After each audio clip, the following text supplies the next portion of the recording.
Chase, where are you, Chase? He got his hands on me. We upstairs. You're about to go to jail. You're gonna go to a youth detention center if you don't get off. He's not doing anything. He got his rights. He's not even doing anything right now, sir. And I have his father on the phone, and you won't even speak to him. Yep. No. I know. Man, I know, bro. You know.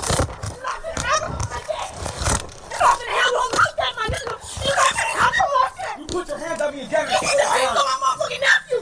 Put your hands on my motherfucking nephew. Get him back. Hold on to him. Bro, go ahead, man. Y'all want to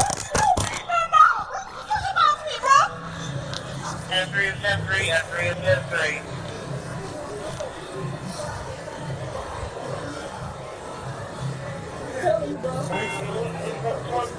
$24.95 upper level in front of H-Man. Okay, so y'all just saw this video right here, and shout out to T Maxey for sending it to me. And it's coming out of Cobb County in Georgia, where you had this white officer who I found out his name. His name is Daniel Gadudo, and that last name Gadudo, that sounds real Italian. I'm not sure if it is or not, but I'm almost certain that it probably is. Who basically manhandled this boy, I believe he's 12 years old, at a store. We don't even know why he manhandled him, because the whole thing hasn't even been put out there. I haven't even seen one news outlet speak about this yet, and I found out about this yesterday, and no one is really talking about it. I don't even think it really has gone that viral, but then again, it probably has. And we don't know what the kid could have, quote unquote, allegedly did.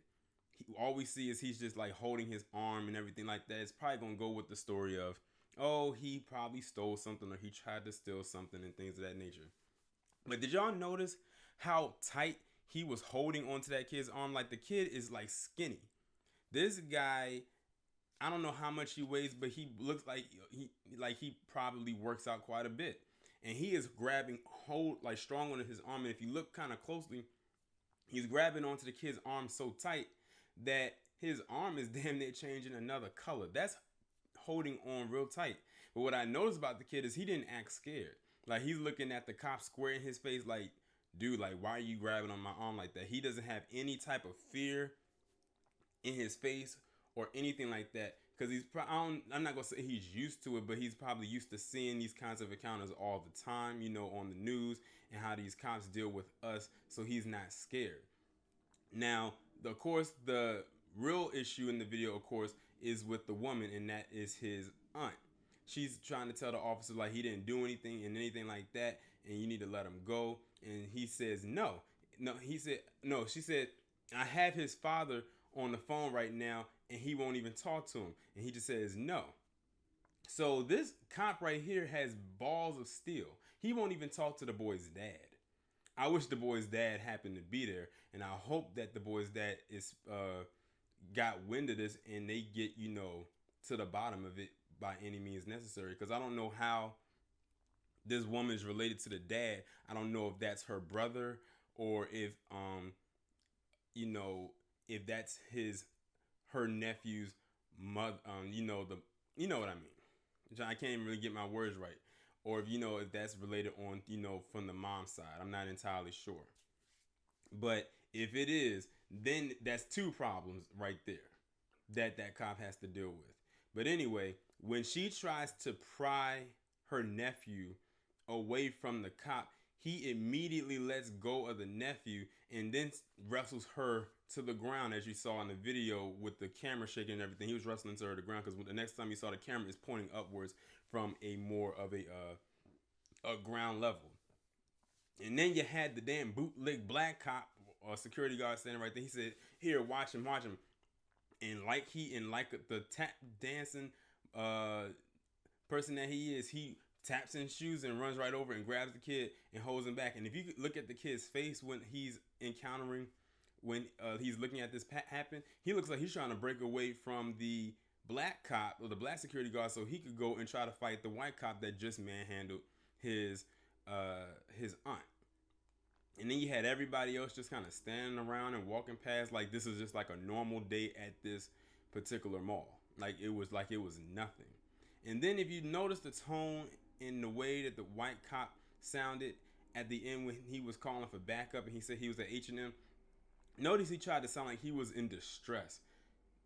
You wasn't in no goddamn distress. I don't know why he tried to make it seem like he had a shortness of breath, like it took him that much to get her to the ground. It didn't even take that long. And he's like, I'm at H&M on so-and-so floor. Like, listen to that again. He sounded like he was like in a serious, dire emergency. He just manhandled a 12-year-old boy who he's like twice his size.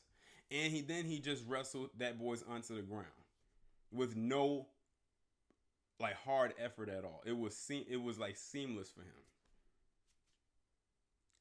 But this is like I said, this is the shit we deal with as black people in this establishment. And with this video, it reminds me of the video that I did involving SZA. Remember a couple months ago, she said some stupid shit saying that she didn't need no man and this, that, and the third. Look at what just happened right here. Now, could you imagine if this was going to happen if another man was around? Probably not. And if it did, it would have probably went a whole nother way, depending on what type of man you had around you, of course. But when a lot of our women unfortunately say that they're strong and independent, don't need a man for anything, this is the kind of encounters that you're going to see. And if you keep posting stuff like that on social media, they're going to latch onto that. And like I said, this goes right into my soft target. Two soft targets. In this case, you had a black woman and a black child. And he manhandled both of them with no how can I phrase it? With no hard work intended. Like he didn't struggle. That's right. With no struggle. It was easy for him. Which lets me know he's probably done this before. Now, I've already read some of the comments. Some people were saying, well, the boy must have did something to deserve this and everything. Like, it's amazing. It is simply amazing how everyone just automatically assumes it's the boy's fault. Just because he's black. Now, if this was a little white boy, they probably wouldn't have said this. But you know what? Believe it or not, if it was a little white boy, you probably have some white trolls saying the same thing because they truly believe in their heart and in their mind and in their soul that these cops can do no wrong. That anything that they do to anybody is warranted by that person.